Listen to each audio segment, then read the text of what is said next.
Prabowo Subianto tampil luwes di debat Capres putaran ketiga. Sementara itu rivalnya Joko Widodo berjaya di jagat maya.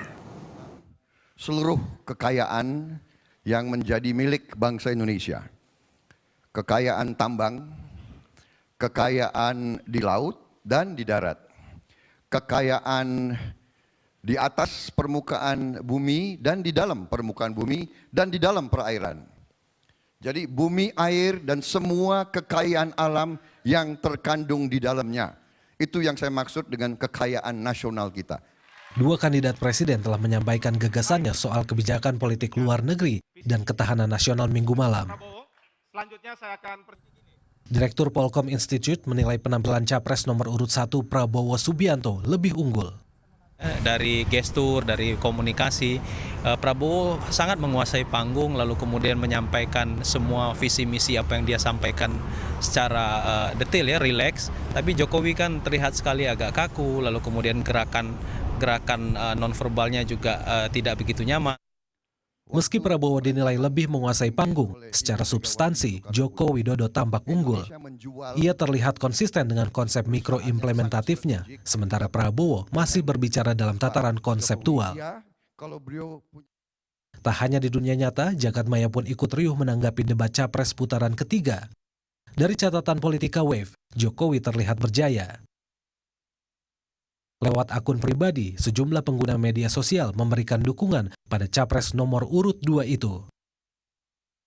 Terdapat 78.000 percakapan yang menggunakan hashtag #TegasPilih2, 18.700 percakapan yang menggunakan hashtag Jokowi JK adalah kita, dan 14.500 percakapan yang menggunakan hashtag Salam Dua Jari. Sementara percakapan di dunia maya yang mendukung Prabowo hanya sekitar 63.000. Dari sudut ketahanan nasional, pengamat militer Lembaga Pengembangan Kemandirian Nasional melihat hasil debat Capres Minggu malam seimbang. Namun, jawaban Prabowo sebagai purnawirawan militer dianggap masih terlalu umum. Ya memang Pak Prabowo menurut saya lebih kepada kebijakan atas ya, tapi detail mengenai detail lapangan kan memang tidak banyak mengurai tadi ya. Saya kira banyak yang normatifnya aja yang diuraikan. Ini sistem yang dibangun, bukan menyiapkan anggaran saja. Sebaliknya, Jokowi cenderung menyorot kebutuhan lapangan dan kesejahteraan prajurit, namun tidak menyentuh kebijakan tingkat atas. Jokowi detail untuk penerapan khusus saja, masalah drone, masalah kebutuhan laut, maritim, terus masalah yang sifatnya pengintaian untuk penjajakan wilayah barat, tengah, dan timur, begitu. Nah, saya juga maklum Pak Jokowi memang bukan bidang militer.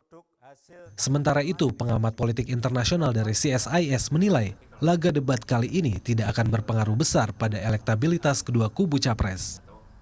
Sayangnya mungkin di dalam masyarakat umum ya, yang politik internasional bukan satu hal yang banyak dibahas atau diikuti. Jadi akhirnya kebanyakan saya pikir dalam debat ini sentimen, kesan, feeling yang akan mendominasi mana ya kubu atau capres yang akan dianggap lebih meyakinkan.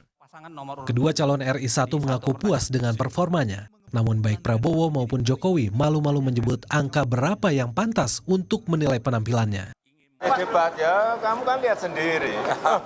Ya yang menilai yang melihat dong. Saya kan yang ngomong ya, yang melihat yang bisa menilai. Gak bisa kita menilai diri kita sendiri, gak boleh. Kita rival Prabowo Hatta dan Joko Widodo JK, tapi yang menarik kita sama-sama cinta Indonesia, sama-sama cinta merah putih, sama-sama ingin bekerja untuk rakyat Indonesia. Sebelumnya, kedua kandidat telah melewati 2 kali debat pada 9 dan 15 Juni lalu. Debat pertama bertema pembangunan demokrasi, pemerintahan bersih dan kepastian hukum. Kemudian debat kedua bertema pembangunan ekonomi dan kesejahteraan sosial. Tim Liputan melaporkan untuk NET.